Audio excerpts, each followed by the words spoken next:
honor your campaign pledge to release all marijuana debates. And boosting Trump back in 2016.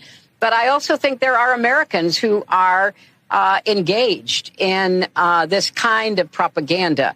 And whether they should be civilly or even in some cases criminally charged is something that would be a better deterrence, because it's not worth defending him, though, because at every turn the last year and a half, he has taken the path of the most indulgent turn for himself rather than the good of the party by running again, by pardoning his son, and now, frankly, by some of these choices for a Medal of Freedom and going to Rome for one last trip. He's not exiting in a way that I think reflects well on his party, and Democrats are deeply, deeply unhappy about it, and they should be, frankly. Thinking about your economy, this is sort of what globalization does, right? Is this is what I really worry about. Is like London doesn't feel fully English to me anymore. No. Right?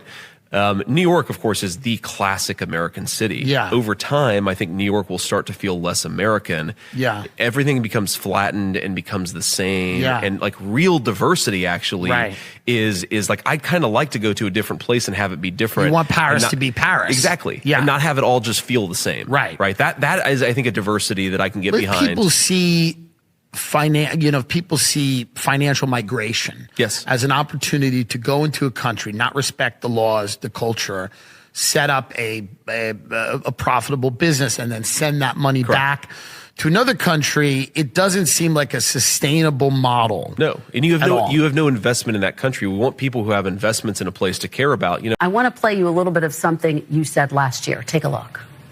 I talk to President Biden, regularly, sometimes several times in a week, or usually several times in a week.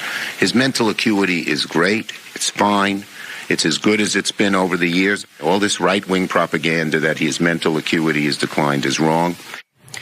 Leader Schumer, what do you say to Americans who feel as though you and other top Democrats misled them about President Biden's mental acuity? Well, look. We didn't, and let's look at President Biden. He's had an amazing record. The legislation we passed, one of the most significant groups of legislation since since Lyndon Johnson's Great Society, putting in 235 judges, a record, and he's a patriot. He's a great guy. And when he stepped down, he did it on his own because he thought it was better not only for the Democratic Party, for America. We should all salute him. We should all salute him. Do you feel, as we have this conversation today, that President Biden could serve another 4 years had he stayed in the race and potentially won? Well, I'm not going to speculate. As I said, I think his record is a stellar one, and he'll go down in history as a really outstanding president.